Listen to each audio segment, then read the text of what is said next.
frozen vegetables can often come with flavorings and seasonings, and they can have gluten in them. So again, it's about making sure that you're reading the packaging and making sure that there's nothing added to it. Welcome to the Healthy Celiac Show. I'm your host, Belinda Whelan from belindawhelan.com, and here you will learn to live your very best life with celiac disease. So we are going to be talking all about health-related topics because you, my friend, are more than just a woman with celiac disease. Be sure to hit that subscribe button so that you don't miss an episode, and welcome to the show. Okay, welcome back to this week's episode. If you are new to the show, I thank you for tuning into this episode because I think you might be surprised with some of these items that I'm going to be talking about today that can contain gluten. And if you've been listening to the show for a while, thank you for coming back and tuning in.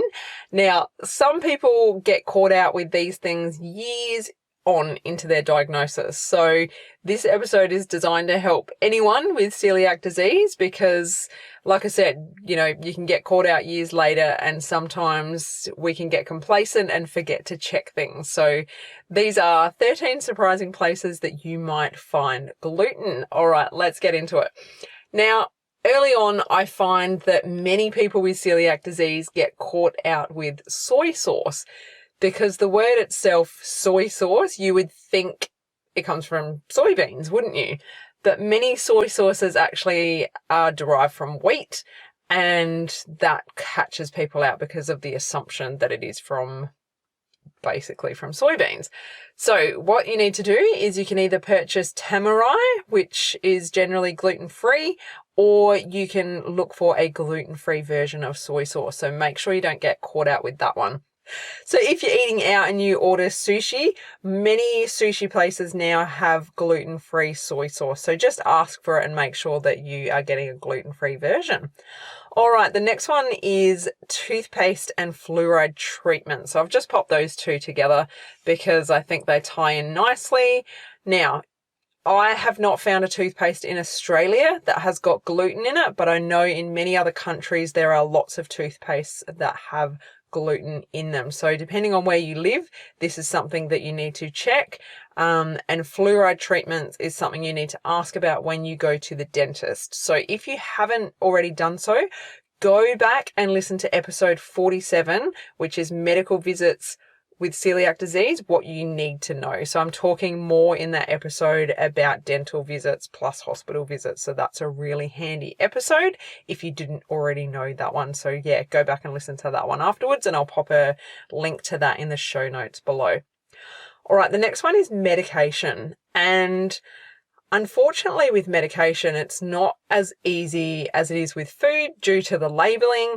And even some doctors are quite submissive and put their patients down and almost ridicule them when they question about gluten in medication, which is, in my opinion, it's dreadful because they're meant to be looking after our health and we need to know what is in our medication as well. So you have every right to ask about medication and to check that it has not got gluten in it. So I'm going to be doing an episode about this just on medication soon because it's a topic that I could share a lot more about, and there's some things that many of us Aussies probably don't know about the regulations with our medication. So I'm going to talk about that in another episode.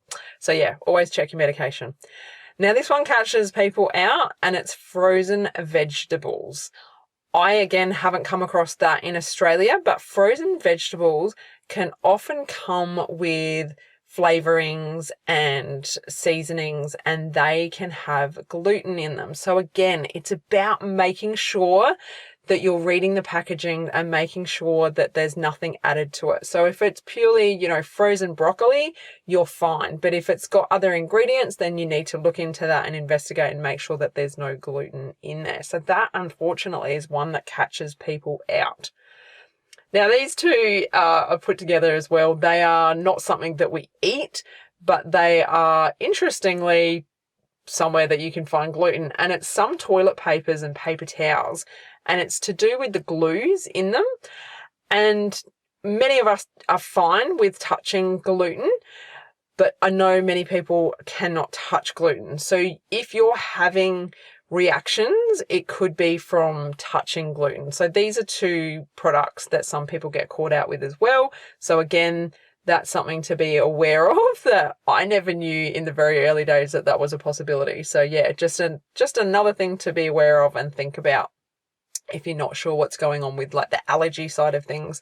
Not so much getting glutened, but yeah, more of an awareness. The next one, which has been very prevalent over the last couple of years, and that's hand sanitizer, would you believe? So hand sanitizer, which I guess it's kind of weird, we wash our hands with hand sanitizer and then people must be going and putting their hands in their mouth afterwards, whether it's when they're eating, I'm not too sure, but there are many people reporting that they've been getting gluten from hand sanitizer. So that's something to be aware of as well. There are many brands available that are free of gluten. You can make sure that you can buy a product that hasn't got the gluten in it. Me personally, I'm not a fan of hand sanitizer because of all the detrimental side effects of it, but it's just, again, it's another awareness. And depending on, some facilities that you might be going into, they force you to hand sanitize before you go into their buildings, such as hospitals, dentists, places like that. So that can be where it's quite handy to have your own little version of a hand sanitizer in your handbag or your bag, just so that you're not forced to use their product that many times they can't confirm whether it is gluten-free. So definitely worth looking into. Now, the next one, depending on you and your pet, depending on your relationship with your pet, many people actually get gluten from feeding their dogs and their cats. So most dog food, cat food has got gluten in it. So if you're feeding your pet and then say your pet eats and licks your face, I know many people allow their animals to do that, then you could be getting a bit of gluten from that situation. No judgment, because we're all different.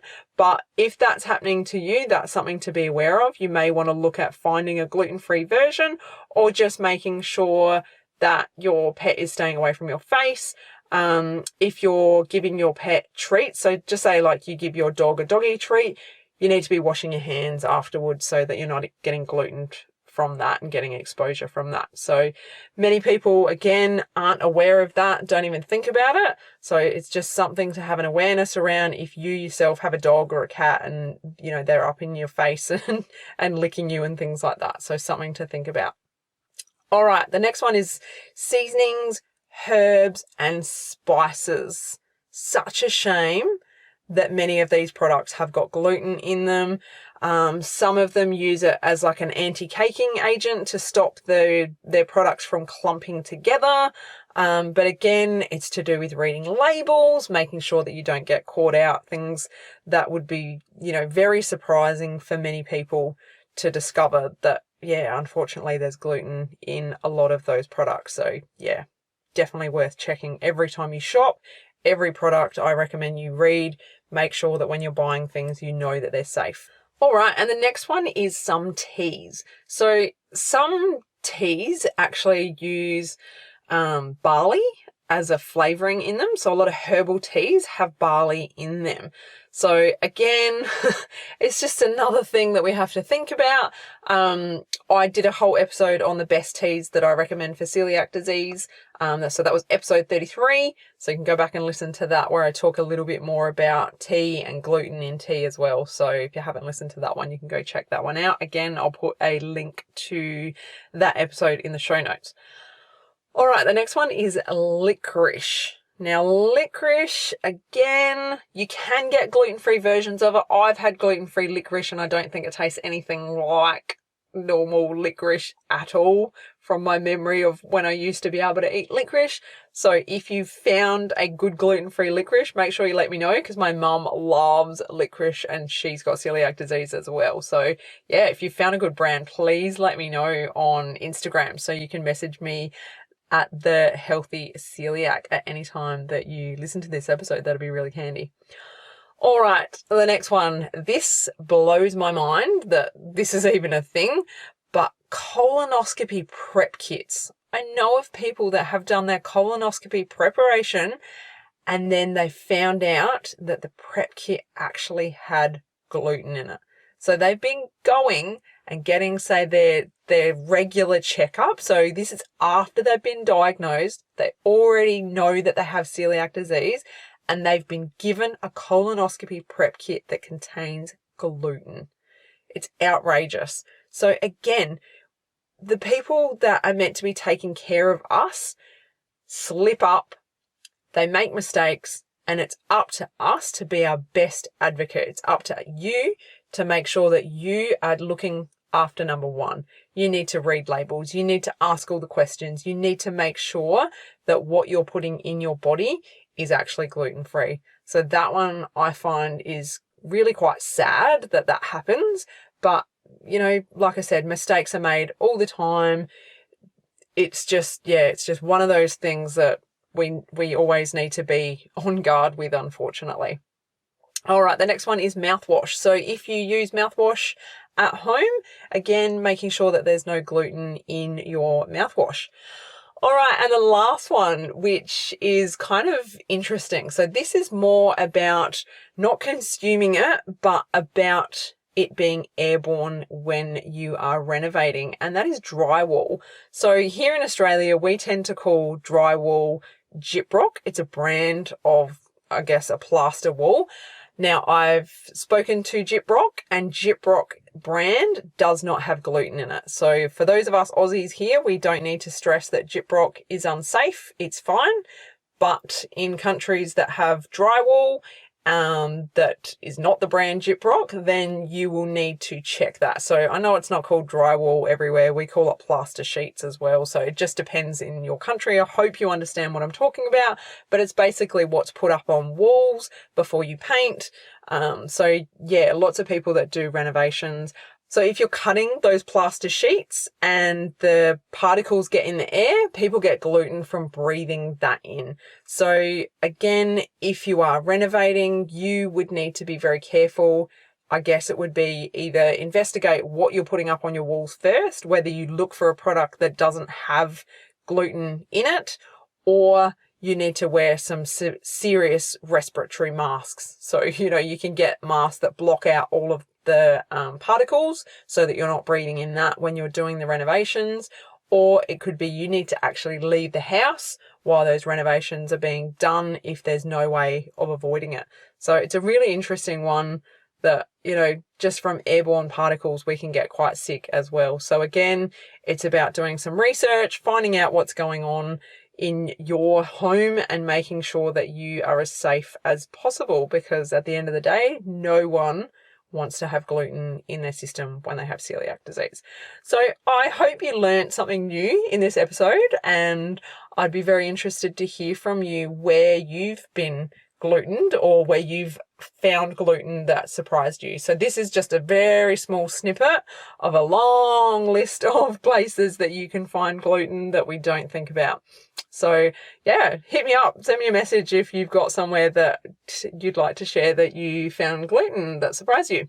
So thank you so much for listening. I hope you enjoyed this episode, and I will talk with you again very, very soon. Have a fantastic week. Take care. Bye. If you enjoyed this episode, head to belindawhelan.com to get yourself a free copy of my exclusive ebook, 11 Mistakes People Make Going Gluten-Free Living with Celiac Disease.